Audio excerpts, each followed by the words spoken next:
Vamos a presentarlo al ingeniero Sebastián Storti, es ingeniero agrónomo, recibido en la Facultad Nacional de Córdoba, tiene hecha una diplomatura en gerenciamiento y está cursando la especialización de cultivos de la uva. Se especializó en agricultura de precisión, principalmente en adaptar nuevas tecnologías para brindar servicios a clientes. Hace 10 años que trabaja en AGD y está a cargo del Departamento de Servicios Tecnológicos. Muchas gracias. Muchas gracias. Gracias al Colegio de Ingenieros por la invitación, a Ramiro. La idea de la presentación es hacer un repaso por estos más de 10 años que llevamos en la empresa en la implementación de tecnologías y herramientas para agricultura de precisión y contarle todas las dificultades y la forma de resolverlo que hemos encontrado desde la empresa.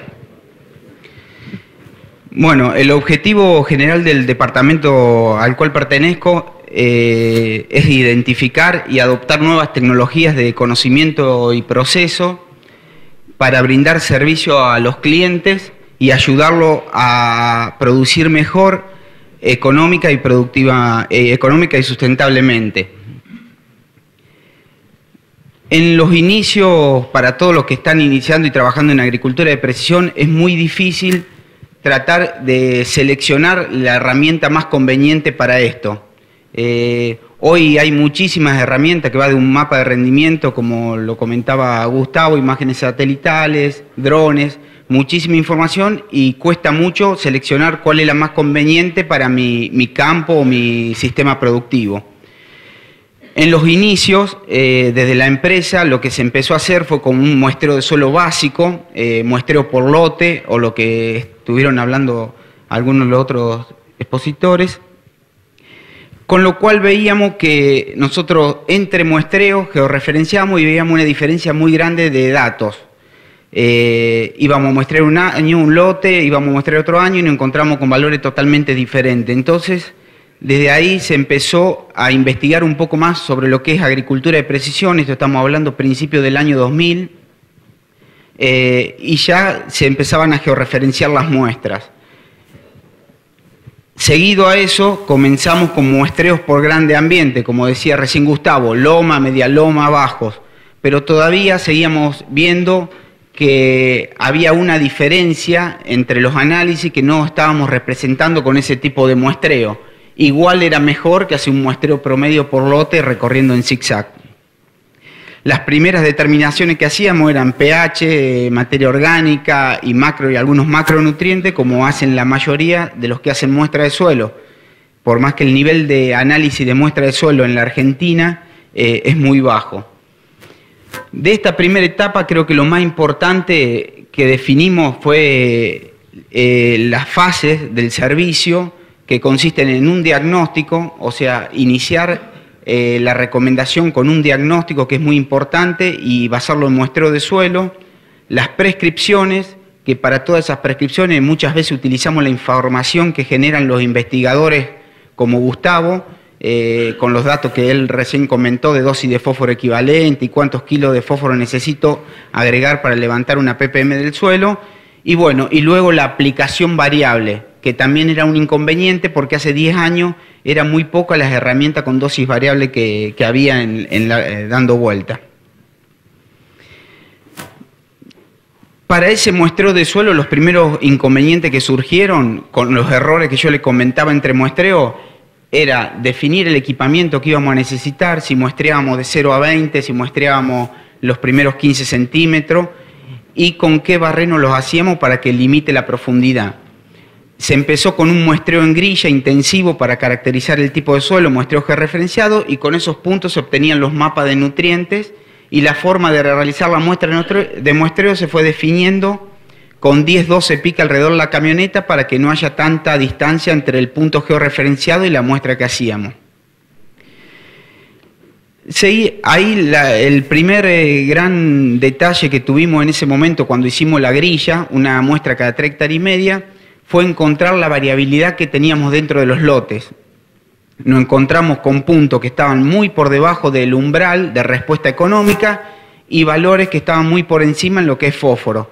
pH acá en los suelos de la Argentina normalmente es una variable que varía muy poco dentro del lote, y después, bueno, materia orgánica también depende mucho de los ambientes, al igual que los otros nutrientes. Viendo esta variabilidad que teníamos con el muestreo en grilla y que nos teníamos que ir a muestreos muy intensivos para representar bien los ambientes, empezamos a buscar otras tecnologías que nos ayuden a dirigir ese muestreo de suelo. No hacer una grilla al azar georreferenciada, sino poder diferenciar algunas tecnologías como ser los mapas de rendimiento, imágenes satelitales, que nos ayuden a definir dónde queremos ir a muestrear, no hacerlo al azar. Comenzamos trabajando con lo que es mapa de rendimiento y todavía lo seguimos haciendo. La dificultad que encontramos con mapa de rendimiento hace 10 años era la dificultad de generar buenos datos de rendimiento, que hoy lo seguimos haciendo y seguimos teniendo la misma dificultad. Creo que va avanzando, el que trabaje con esto conoce lo difícil que es generar un dato confiable y un buen mapa de rendimiento para poder trabajar con eso. Entonces, en un principio, como herramienta para comenzar el muestreo lo descartamos, hoy lo utilizamos como herramienta para reposición de nutrientes y un análisis de la post-campaña. Imágenes satelitales, en el momento había imágenes Landsat que eran gratuitas, hoy siguen estando, también hoy hay imágenes tipo Sentinel que también son gratuitas de mayor definición, y hay otras imágenes pagas que esta tarde nos van a dar una charla desde Frontec, que tienen muchísima mayor definición que las Landsat que se utilizaban al principio.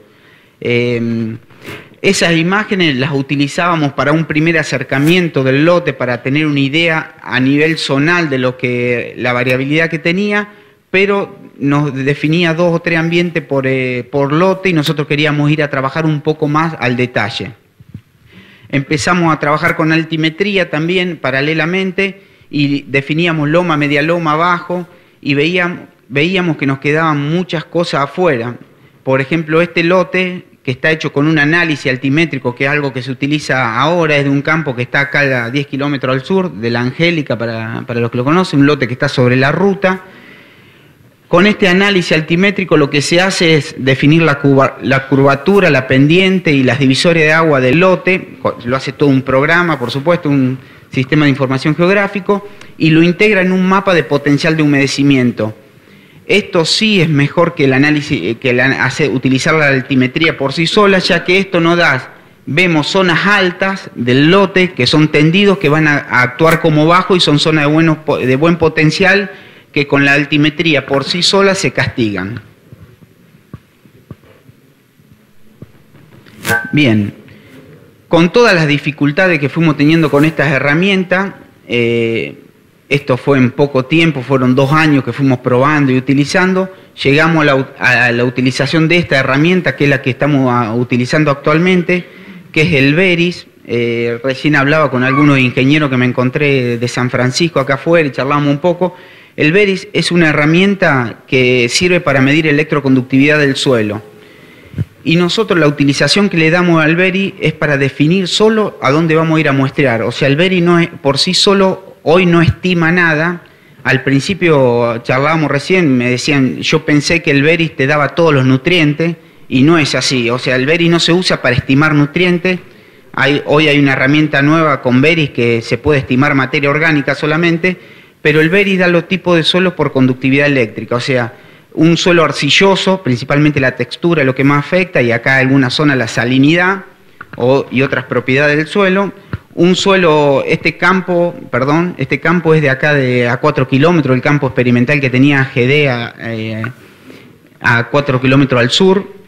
Lo rojo es baja conductividad eléctrica y está asociado en esta zona a suelo más arenoso, y lo color fucsia está asociado a los bajos, franco limoso, más arcilloso, con mayor contenido de materia orgánica. O sea, esa es la lectura del mapa para esta zona. Para otra zona cambia totalmente la lectura del mismo mapa. Y nosotros lo que utilizamos ese mapa es para que nos indique a dónde vamos a muestrear. Y después la caracterización de ese suelo lo hacíamos con el muestreo intensivo de suelo. Y el Veris era una herramienta que nos ayudaba a eso, o que nos ayuda. Para llegar a la intensidad de muestreo que hoy utilizamos, que es una muestra promedio cada 3,5 hectáreas, lo que hicimos en su momento es hacer una grilla cada media hectárea. Una muestra compuesta de 0 a 20 cada media hectárea, y fuimos sacando muestras intermedias hasta lograr una intensidad que por los costos y por la calidad de información se adaptaba muy bien. Con la gran cantidad de información que fuimos generando, imagínense todas las capas de información que estuvimos charlando y generando, fue muy importante la decisión de qué sistema de información utilizar. En ese momento había dos que eran los más usados, que era SMS y Fanword, y nosotros nos volcamos por SMS exclusivamente porque levantaba los mapas de rendimiento de todas las cosechadoras. Aunque todavía hoy en día seguimos renegando con algunos monitores, era el más completo. Hoy Fanword también hace eso, igual nosotros seguimos trabajando con SMS, que nos parece el más amigable.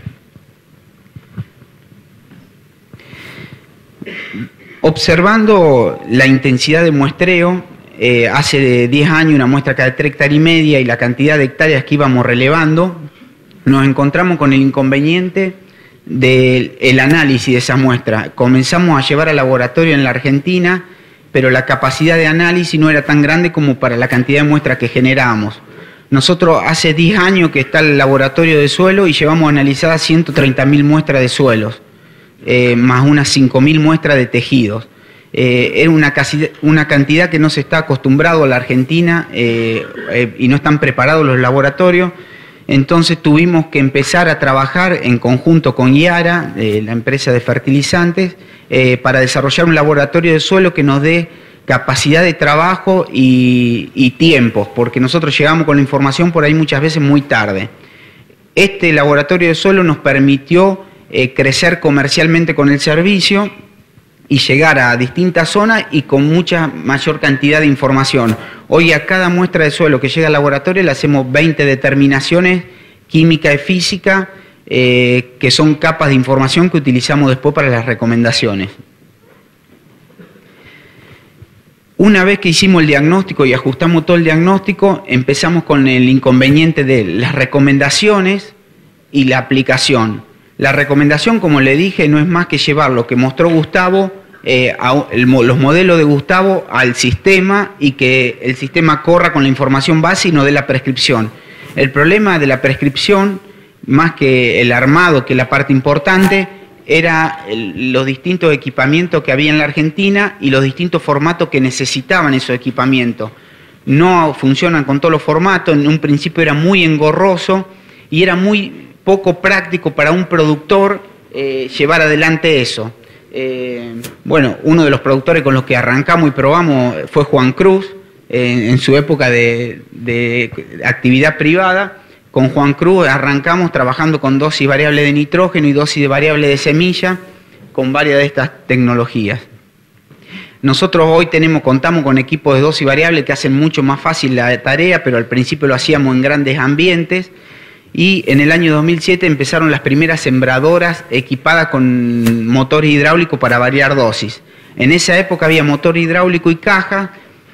A muchos les gusta el motor hidráulico por la variación gradual, pero es un impedimento en cuanto al equipamiento, porque uno necesita un tractor de alto caudal hidráulico por la neumática, por los motores hidráulicos. Siempre le estamos agregando algo al tractor y por ahí se complica. Y los que se tiran por el lado de las cajas mecánicas es que no necesitamos el hidráulico del tractor, pero te acorta la capacidad de trabajo, porque las cajas saltan mucho entre un cambio y otro y no podemos agregar gran cantidad de dosis. Hoy en día hay algunas cajas nuevas que son tipos graduales, que no las vi trabajar nunca, pero dicen que se puede mejorar ese cambio de dosis y mejoran mucho.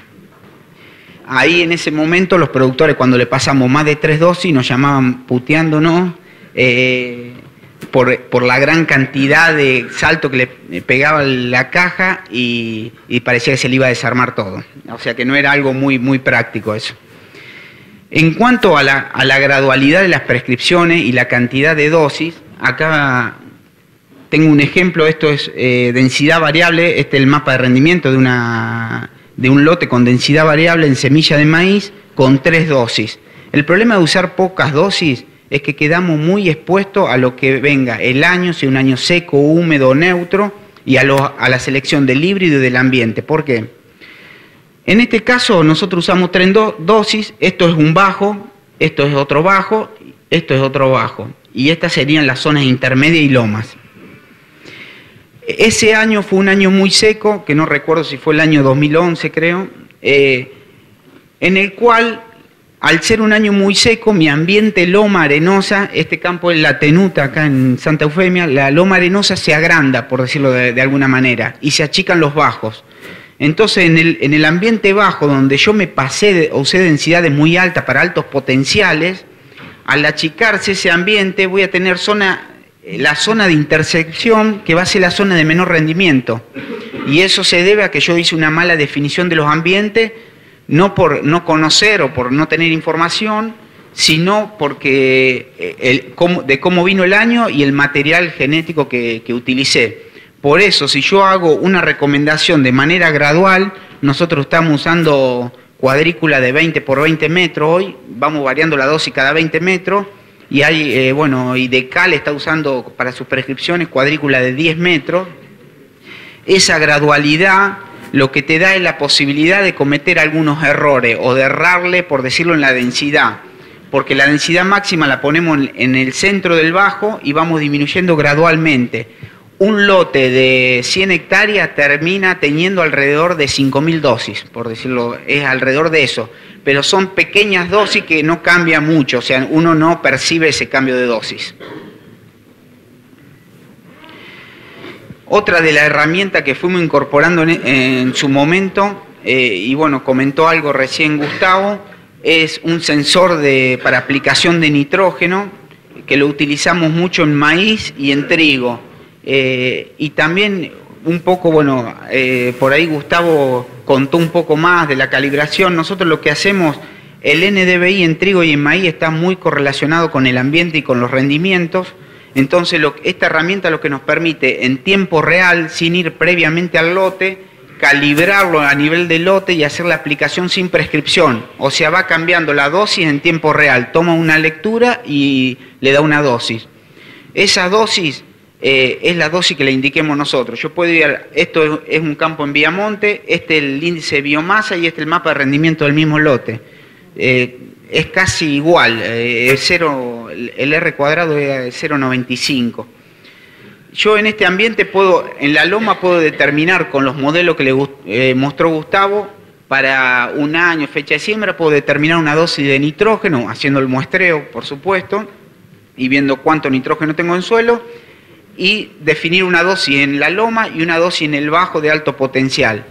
Ahí no se ve muy bien, pero la loma rendía alrededor de 2.000 kilos y el bajo tenía pico creo que de 5 o 6.000 kilos de trigo. O sea, es muy variable el ambiente, entonces yo el nitrógeno lo tengo que determinar según el N objetivo que voy a tener en cada ambiente. Bueno, algunas de las últimas tecnologías que fuimos incorporando, una es la pulverización selectiva, que acá todavía no tuvo una explosión. Nosotros tuvimos algún equipo, hicimos algunos ensayos acá en esta zona, pero en lo que es NOAA y NEA ya se hizo masivo. Esta tecnología es una de las tecnologías de mayor impacto en la agricultura en los últimos años, tanto económicamente para el productor como ambientalmente.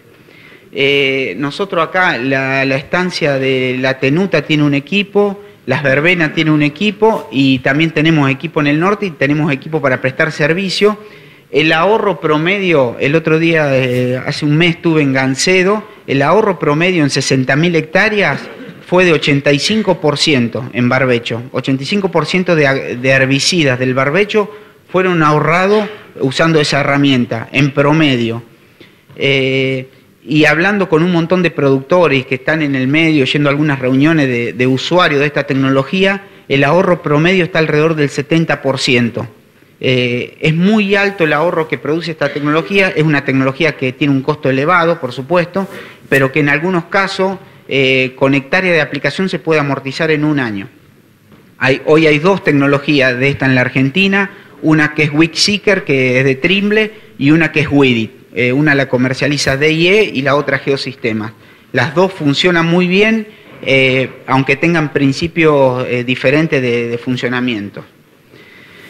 Otra tecnología que hemos incorporado en un dron, tiene la parte de los campos propios y arrendados de AGD, tiene un dron para hacer algunos trabajos, y nosotros también en la parte de servicios, y la verdad que no hemos llegado a darle el uso que esperábamos, nunca le encontramos la vuelta bien para qué nos podría servir.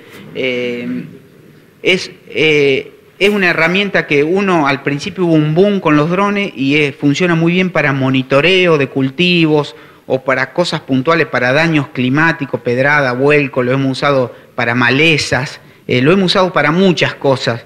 Pero hoy, por ejemplo, para lo que es NDVI, hoy uno cuenta con una gran frecuencia de imágenes satelitales de alta definición semanalmente, y es más fácil que ir a volar el dron, y algo muy difícil es el procesamiento de toda la información que genera. Genera mucha información muy pesada, tenemos grandes computadoras y no logramos procesar con rapidez. Así que tiene usos puntuales muy interesantes, pero hay que seguir investigando un poco con el dron para ver qué uso le vamos dando. Y por último, en el laboratorio de suelo, lo último que incorporamos es el equipo de textura, que nos ayudó a crecer en la parte de cantidad de terminaciones, que este equipo hace textura por láser y da una curva de tamaño de partícula. Es algo muy, muy preciso y que nos está dando resultados muy interesantes. Voy a acelerar un poco porque no. Bien. La implementación. Hasta este momento le conté todo cómo fuimos evolucionando, probando y implementando todas las tecnologías. Ahora les quiero mostrar algunos datos y ensayos que fuimos haciendo a campo con las estancias acá en la zona. Para ponernos en contexto y de lo que hablaron antes, nosotros acá en la zona tenemos alrededor, de hecho, materia orgánica en más de 5.000 muestras de suelo. Esas 5.000 muestras, la mayor cantidad se encuentra entre 1,5% y 2,5%, con un promedio alrededor de 2%. Recuerden que eso es muestreo intensivo, que tenemos las lomas y los bajos, todo. O sea, los bajos normalmente encontramos más de 2,5 y las lomas encontramos debajo de 1,5.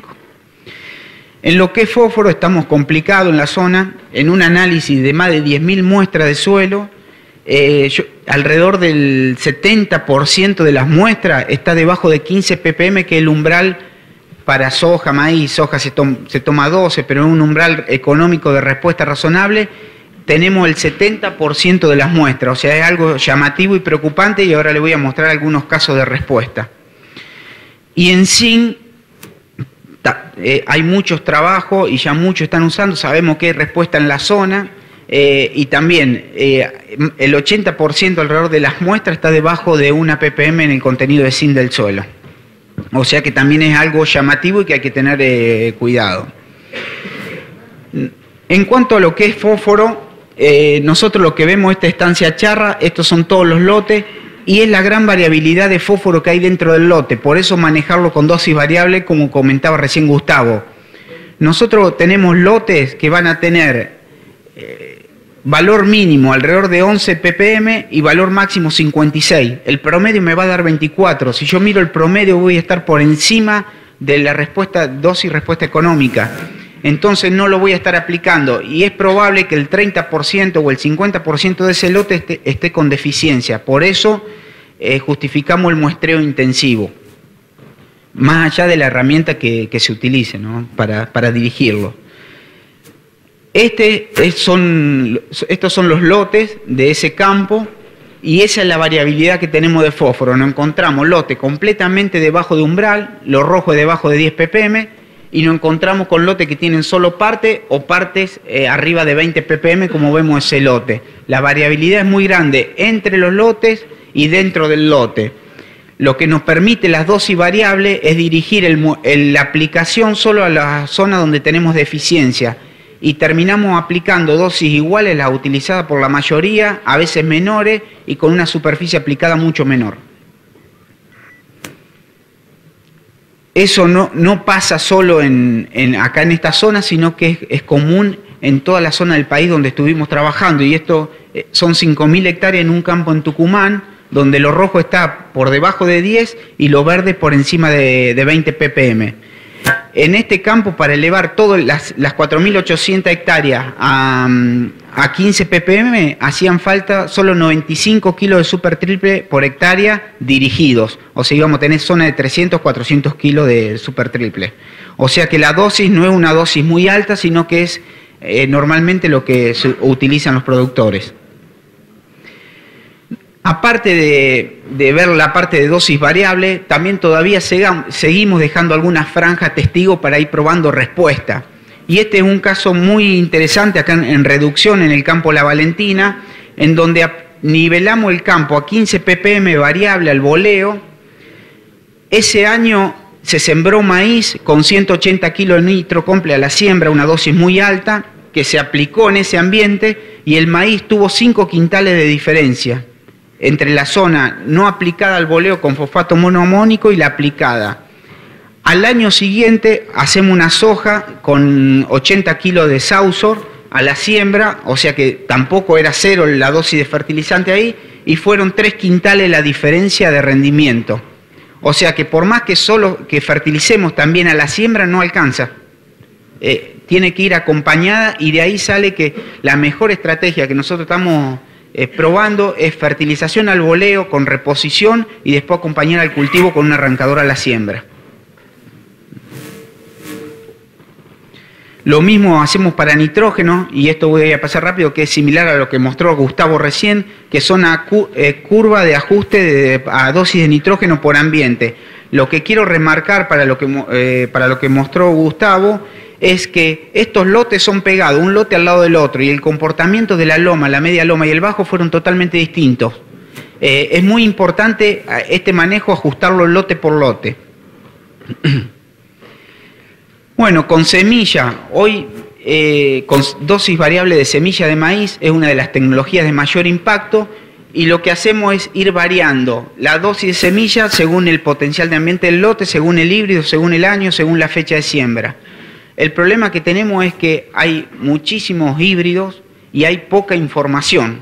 Recién ahora algunos semilleros se empezaron a meter y tampoco es tan pública la información de esos semilleros. Así que hay que trabajar para conseguir esa información que nos ayuden a ajustar la densidad según el potencial de cada ambiente. Y a cada lote que hacemos le seguimos dejando franjas con distintas densidades según ambiente de medio potencial, alto potencial o bajo, para ver qué densidad responde mejor a ese híbrido, a esa zona y ese año.